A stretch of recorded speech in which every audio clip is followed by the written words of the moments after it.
You drove 6 hours to see your daughter. Or maybe you flew halfway across the country to be with your son and his family for the weekend. You packed carefully. You brought gifts. You probably even rehearsed a few things you wanted to say, things you've been saving up for weeks. And then you got there. And within the first few hours, something shifted. You could feel it in your chest before your mind could name it. Your son was on his phone during dinner. Your daughter-in-law seemed polite, but distant. The grandkids gave you a quick hug and then disappeared into their rooms. And there you were, sitting on the guest bed in a house full of people, feeling more alone than you do on a quiet Tuesday night back home. So you smiled through it. You told yourself it was fine.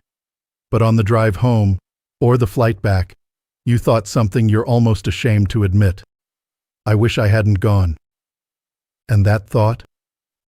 That thought is what brings people into my office more than almost anything else after the age of 60. I've spent over 40 years as a psychologist, sitting with people just like you, parents who love their children deeply, who would give anything to feel close to them again, and who are quietly heartbroken because visiting their own kids has started to feel worse than being alone. If that's you, I need you to hear this right now. There is nothing wrong with you. You are not too needy. You are not too sensitive. And your children are probably not bad people either. But something needs to change. And today, I'm going to give you 9 things you can do, starting with your very next visit, to protect your heart, rebuild the connection, and stop dreading the trips you used to look forward to. Before we begin, if you're watching this channel for the first time, we're all about living a strong, independent, and peaceful life after 60. Hit that subscribe button so you don't miss what's coming next. Now, let's start by understanding why this hurts so much. Here's something I've explained to hundreds of patients over the years, and every single time, I watch their face change when they finally understand it. When you're alone at home on a Saturday night, yes, you might feel lonely. But it's a quiet kind of lonely. It's manageable. You know where you stand. There's no one there to disappoint you because there's no one there at all. But when you travel all that way to be with your family, when you show up with love and expectation and hope, and you're met with distraction, or politeness without warmth, or a packed schedule that has no room for you, your brain processes that very differently. It's not just loneliness anymore. It's rejection. And rejection, even the subtle, unintentional kind, activates the same areas of the brain as physical pain. Neuroscience has shown us this. Social rejection literally hurts. So when you come home from a visit and feel worse than before, it's not because you're dramatic. It's because your nervous system experienced something painful. You went looking for connection and came back with proof, or what felt like proof, that you don't matter as much as you used to. And that is a very heavy thing to carry. But here's what I also want you to know. In most cases, not all but most, your children are not trying to hurt you. They are drowning in their own lives. Jobs, mortgages, toddlers who don't sleep, teenagers who won't talk. They love you. They just don't know how to show it in the way you need, and you haven't told them because you believe that if you have to ask, it doesn't count. We're going to challenge that belief today. Let's get into the 9 things. Here's what I've noticed with almost every parent who tells me their visit went badly. They didn't just go to visit.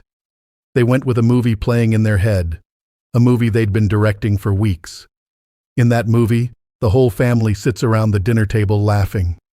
The grandkids climb into their lap. Their son puts his arm around them and says, "I'm really glad you're here, Dad." And when real life doesn't match that movie, devastation. I had a woman in my office, 72 years old, sharp as a tack, wonderful person, and she told me she spent 3 weeks planning a visit to her daughter in Colorado. She imagined they'd cook together, go for walks, talk for hours like they used to. What actually happened? Her daughter worked from home 2 of the 4 days. The grandkids had soccer. And most evenings, everyone was too tired to do much of anything. She told me, "I felt invisible." But here's what I asked her, and I'll ask you the same thing. Was the script in your head something your daughter agreed to, Or was it something you created alone? She went quiet. And then she said she didn't even know I had one. That's the trap. You're grading the visit against a test your children never studied for. So here's what I want you to do before your next visit. Replace the script with one single sentence. Just one. Say it to yourself before you walk through the door. I'm here to be near them, not to be needed by them. That one shift, from expectation to presence, can change everything. This one is hard for your generation. And I say that with the deepest respect, because I'm part of it. We were raised to believe that love should be obvious, that if someone truly cares, they should just know. You shouldn't have to ask your own child to sit with you. You shouldn't have to request quality time like you're booking an appointment. But here's the truth I've learned after 4 decades of doing this work. Unspoken expectations are premeditated resentments. Your children are not mind readers. They grew up in a different world. They show love differently. And most of the time, they genuinely don't realize you're hurting, because you smile and say, everything's fine, and then cry on the drive home. So I'm giving you permission, right now, to say what you need. Out loud. Clearly. Without guilt or manipulation. Here's what that sounds like.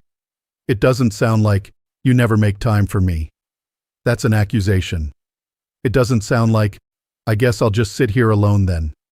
That's passive aggression. It sounds like this. I'd really love 30 minutes after dinner where we just sit together. No phones. Just us. That would mean the world to me. That's it. Simple. Clear. Kind. And you would be amazed how often your children will say, of course, Mom, I didn't know you wanted that. Because they didn't. They truly didn't. I know this one sounds backwards. You're thinking, I barely see them as it is, and you want me to visit less? Not less. Shorter. There's a principle I've shared with hundreds of families over the years, and it goes like this. Leave while it's still good. Think about the best meals you've ever had. You didn't eat until you were sick. You stopped while it still tasted wonderful. That's how visits should work. A 7-day visit sounds generous. But by day 3, routines clash. You're in the way in the kitchen. The kids are overstimulated. Your son-in-law is quietly counting the days until he gets his couch back. And you can feel all of it, even if nobody says a word. But a 2-day visit? Focused. Intentional. Everyone's on their best behavior. Not because they're performing, but because 2 days is easy to protect. Easy to enjoy. Easy to look forward to the next one. I've seen families go from dreading visits to genuinely loving them, simply by cutting the stay in half. Try it. Go for a weekend instead of a week. I think you'll be surprised by how much warmer it feels, and how much sooner your phone rings with, "When are you coming back?" Short visits create good memories. Long visits test patience. Choose memories. This one is a game changer, and almost no one does it. When you visit your children, do you show up with nothing to do except be with them? If the answer is yes, I understand why. You love them. You miss them. Of course you want every minute. But here's what that actually creates. Pressure. When your entire trip revolves around your children, when you have no plans, no interests, no energy source of your own, then every moment they're busy becomes a moment you're abandoned. Every hour they spend working or running errands becomes an hour you're sitting there, waiting, feeling like an afterthought. But what if, and stay with me here, what if you brought your own life with you? Pack a book you're excited about. Look up a cafe nearby you'd love to try. Find a walking trail, a local museum, a farmer's market. Make a plan for yourself, not as a backup, but as a genuine part of your trip. When you have your own energy, something remarkable happens. You stop waiting for your children to fill your cup. You walk into the room already full. And that energy? It's attractive. It's inviting. Your kids actually want to spend time with someone who's thriving, not someone who's sitting in the corner waiting to be rescued. Be a guest with a life, not a guest with only a need. After 40 years of clinical work, I can tell you, the most dangerous thing in any relationship is not what the other person does. It's the story you tell yourself about what they did. Your daughter checks her phone during lunch. That's a fact. But the story you spin in your head in the next 3 seconds, that's where the damage happens. She doesn't care. I'm not important to her. She'd rather scroll through Instagram than talk to her own mother. I've lost her. And suddenly, lunch is ruined. Not because of what happened, but because of what you told yourself it meant. In my practice, we call this cognitive distortion. And the most common one I see in parents over 60 is called mind reading, the belief that you know exactly what your child is thinking and feeling, and it's always something bad. Here's the exercise I give my patients. When you notice a painful thought, pause and ask yourself one question. Is this a fact, or is it a feeling? She checked her phone. That's a fact. She doesn't love me. That's a feeling dressed up as a fact. Learn to separate the two, and I promise you, your visits will feel completely different. Not because your children change, but because you stop writing tragedy into every ordinary moment. I see this one all the time, and it's one of the most painful patterns to watch. You visit your son and notice he spends Saturday morning with his friends playing golf. Or your daughter mentions that her mother-in-law watches the kids every Wednesday. Or they talk about a neighbor who comes over for dinner regularly. And something inside you breaks a little. Because you think, they have time for everyone else but me. I understand why that hurts. I truly do. But I want you to hear something important. You are not in competition with anyone. Not with their friends. Not with the in-laws. Not with their co-workers or neighbors. You hold a place in your child's heart that no one else on this earth can occupy. No one. But, and this is the part that requires courage to accept, that place changes shape over time. When your child was 5, you were the whole world. When they were 15, you were the anchor. Now that they're 40, you're the roots. Still essential. Still present. But underground. Quiet. Not always visible. And that's not a demotion. It's the natural order of things. The tree doesn't reject its roots just because it's busy growing branches. So stop counting who gets more of their time. Start trusting that your place is secure, even when it doesn't feel like it. Big visits come with big expectations. And big expectations, as we talked about earlier, come with big disappointments. So instead of planning a big event every time you see your family, try creating something small, something repeatable, something that becomes yours. I'm talking about a ritual. Maybe it's this. Every time you visit, you and your daughter go to the same little breakfast spot on Saturday morning. Just the two of you. No kids, no spouse, no agenda.